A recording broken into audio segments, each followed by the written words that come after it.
Manifesto तो जारी हुआ है कल, उसको लेकर उसको क्या न्याय पत्र का नाम दिया है और उसमें लिखा है कि वन नेशन वन इलेक्शन को वो नहीं मानते हैं। देखिए, कांग्रेस ने पहले भारत जोड़ो यात्रा शुरू की। उस भारत जोड़ो यात्रा का क्या तात्पर्य है? नौजवान साथी थे, हमारी रक्षा के लिए बॉर्डर के ऊपर खड़े होते थे। इन्हीं की सरकार के अंदर उनके ऊपर पत्थरबाजी होती थी। वो तो इलेक्शन लड़ने से बच रहे हैं।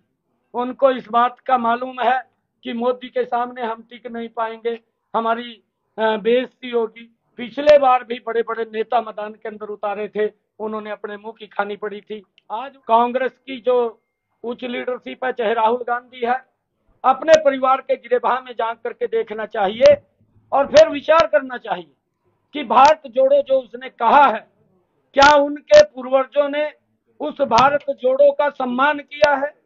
ये बात उनको ये देश भी पूछ रहा है, देश के साथ साथ लोग पूछ रहे हैं। उन्होंने अपने गिरेबान में झांकना चाहिए। आज न्याय पत्र की बात कर रहे हैं।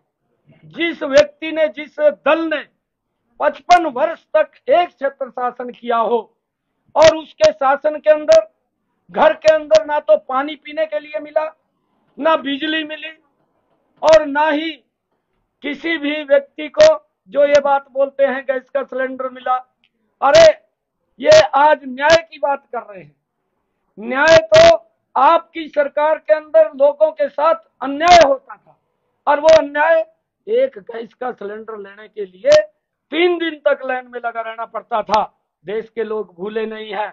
देश के लोगों के साथ आपकी सरकार में अन्याय हुआ है। किसी के घर के अंदर पानी नहीं था।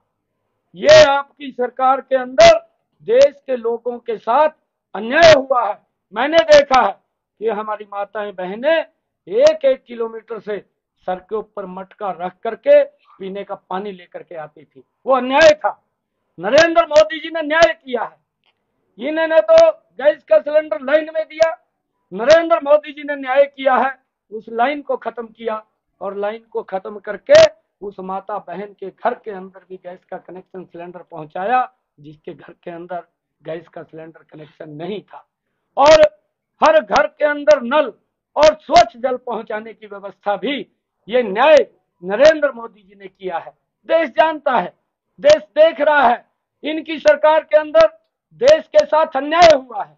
और ये ऐसे लोग जो जेएनयू जैसे संस्थान के अंदर, जहां पर कुछ शरारती लोग इस देश को तोड़ने की बात करते हैं, वहां पर जाकर के राहुल गांधी समर्थन करते हैं।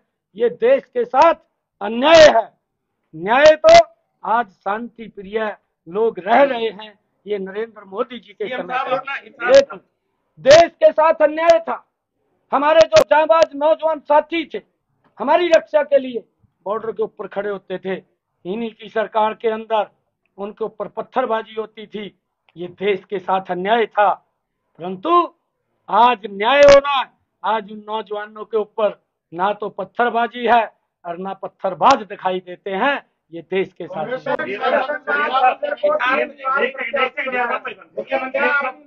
हरियाणा कांग्रेस ने अभी तक अपने उम्मीदवार डिक्लेयर नहीं किए, लेकिन ऐसी संभावनाएं व्यक्त की जा रही है कि अपने जो प्रदेश के जो धुरंधर रहता है वो उतारने जा रही है। क्या उस स्थिति में 10 का 10 का जो दम आप भर रहे हो, क्या सफल हो पाओगे? अभी तो कांग्रेस ने अपना मैनिफेस्टो उतारा है मैदान में, अभी तो देख रही है। धुरंधर उतारने की बात कर रही है। अभी कौन से धुरंधर आएंगे? जो इनके बड़े नेता हैं वो तो इलेक्शन लड़ने से बच रहे हैं। उनको इस बात का मालूम है कि मोदी के सामने हम टिक नहीं पाएंगे, हमारी बेइज्जती होगी। पिछले बार भी बड़े बड़े नेता मैदान के अंदर उतारे थे, उन्होंने अपने मुंह की खानी पड़ी थी। आज वो डरे हुए हैं कि हम मोदी की जो नीतियां हैं, जो लोगों तक पहुंची हैं, गरीब तक पहुंची हैं, उसके कारण, क्योंकि इन्होंने काम नहीं किया। अगर काम करते तो इनको गारंटी देने की जरूरत नहीं है। आज न्याय की बात कहने की जरूरत नहीं है। 55 साल तक अगर किसी सरकार ने, एक दल ने का शासन किया हो और 55 सालों के अंदर भी उसे गारंटी देनी पड़ती है वोट के लिए और उसको न्याय मांगना पड़ता है वोट के लिए, तो उसके ऊपर देश विश्वास नहीं करता। एक ही गारंटी के ऊपर विश्वास देश करता है, वो नरेंद्र मोदी की गारंटी है। सीएम साहब अपना हिसार पे